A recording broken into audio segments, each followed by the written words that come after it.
അന്യം വന്നുകൊണ്ടിരിക്കുന്ന ഒരു ലോകത്താണല്ലോ നാം ഇപ്പോൾ ജീവിക്കുന്നത്. എന്തു കാര്യവും ഞൊടിയിടെ കൈവെള്ളയിലെത്തുന്ന കാലം. ചിന്ത പൂക്കുന്നതിന് മുൻപ് തന്നെ ഉത്തരങ്ങൾ വിരിഞ്ഞിട്ടുണ്ടാകും. എന്നാൽ ഇന്നത്തെ കാലത്തെ മനുഷ്യർക്ക് കാത്തിരിപ്പെന്നത് ഒരു ഭാരമാണ്.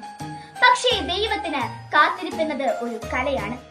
ഒരുക്കത്തിന്റെയും അനുഗ്രഹത്തിന്റെയും മുഴുവൻ സമയത്തിന്റെയും ഒരു വിദ്യാഭ്യാസം. പണ്ട് പുരാതന പർവ്വതങ്ങൾക്കു മീതെ പ്രവാചക വചനങ്ങൾ കാലത്തിന്റെ കാറ്റിൽ ഒരു പ്രതീക്ഷയായി പടർന്നു. ഒരു രക്ഷകൻ ജനിക്കും, ഒരു പ്രകാശം ലഭിക്കും. ആ വാഗ്ദാനം മനുഷ്യരുടെ ഹൃദയത്തെ ഒരു തീരാ വിതാലം പോലെ വർഷങ്ങൾക്കും നൂറ്റാണ്ടുകൾക്കും ഇടയിലൂടെ ലഭിച്ചിരുന്നു.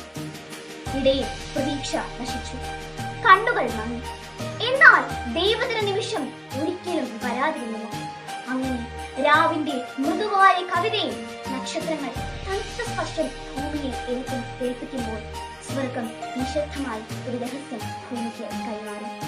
രക്ഷകൻ ജനിച്ചിരിക്കുന്നു. ലോകം പ്രതീക്ഷിച്ചത് സ്വർണ്ണ സിംഹാസനത്തിലിരിക്കുന്ന ഒരു രാജാവിനെ. ദൈവം അയച്ചതോ കാലിത്തൊഴുത്തിൽ കിടക്കുന്ന ഒരു ശിശുവിനെ. ലോകം ആഗ്രഹിച്ചത് യുദ്ധമുറയുള്ള ശക്തിയെ. ദൈവം അയച്ചതോ കാരുണ്യത്തിന്റെ ദിവ്യ സ്വരൂപത്തിൽ. ലോകം പ്രതീക്ഷിച്ചത് മിന്നുന്ന വാളുകൾ. ദൈവം അയച്ചതോ കരുണയുടെ സ്നേഹത്തിന്റെ പവിത്രമായ കരങ്ങൾ. ഇതുതന്നെയാണ് കാത്തിരിപ്പിന്റെ പൂർത്തീകരണം. നാം ചിന്തിക്കുന്ന വഴിയെയല്ല ദൈവം നിർമ്മിക്കുന്ന സ്വർഗം. നമ്മുടെ സമയത്തല്ല, ദൈവസമയത്തിന്റെ സുന്ദരമായ എത്തിച്ചേരൽ. ഇന്നും നമ്മുടെ ഉള്ളിൽ അനേകം കാത്തിരിപ്പുകളുണ്ട്. തുറക്കാൻ ഒരു വാതിൽ, മാറിപ്പോകാൻ ഒരു ഇരുണ്ട രാത്രി, മാഞ്ഞു പോകാൻ ദുസ്സഹമായ വേദനയുടെ അലച്ചിൽ, ഉണരാൻ ഒരു മറുപടി. ഒരിക്കൽ നാം ദൈവത്തോട് ചോദിച്ചു, ദൈവമേ, നീ എന്നെ കേൾക്കുന്നില്ലേ? എന്റെ കാത്തിരിപ്പ് നീ മറന്നു. യേശുവിന്റെ ജനനത്തിലൂടെ ലോകത്തോട് ദൈവം പറഞ്ഞത് ദൈവം ഒരിക്കലും വൈകിപ്പിക്കുന്നില്ല, മറിച്ച് നിന്റെ അത്ഭുതം തയ്യാറാക്കിക്കൊണ്ടിരിക്കുകയാണ്. കാത്തിരിപ്പുണ്ടെങ്കിൽ ദൈവത്തിന് അയക്കാൻ ഒരു ദിവ്യരക്ഷകനുണ്ടാകും. വാഗ്ദാനമുണ്ടെങ്കിൽ ദൈവത്തിന് ഒരു ഉറപ്പുമുണ്ടാകും. ഈ ക്രിസ്തുമസ് നമ്മോട് ഒരു കവിത പോലെ എഴുതുന്നു. രാവ് നീണ്ടാലും ഉഷസ് വരാതിരിക്കില്ല.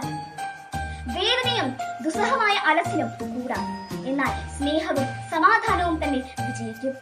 കാത്തിരിപ്പ് നീളാം, പക്ഷേ ദൈവത്തിന്റെ വീണ്ടെടുക്കൽ ഒരിക്കലും വൈകിപ്പിക്കില്ല.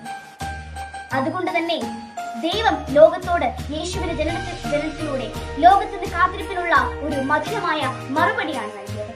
നമുക്ക് നിറഞ്ഞ മനസ്സോടെ തുറന്ന ഹൃദയത്തോടെ ഉള്ളിൽ ഉൾക്കൊടുക്കുന്ന ദിവ്യരക്ഷകനായി കാത്തിരിക്കാം. ഏവർക്കും ക്രിസ്തുമസ് ആശംസകൾ. ജയ് വിഷ്ണു.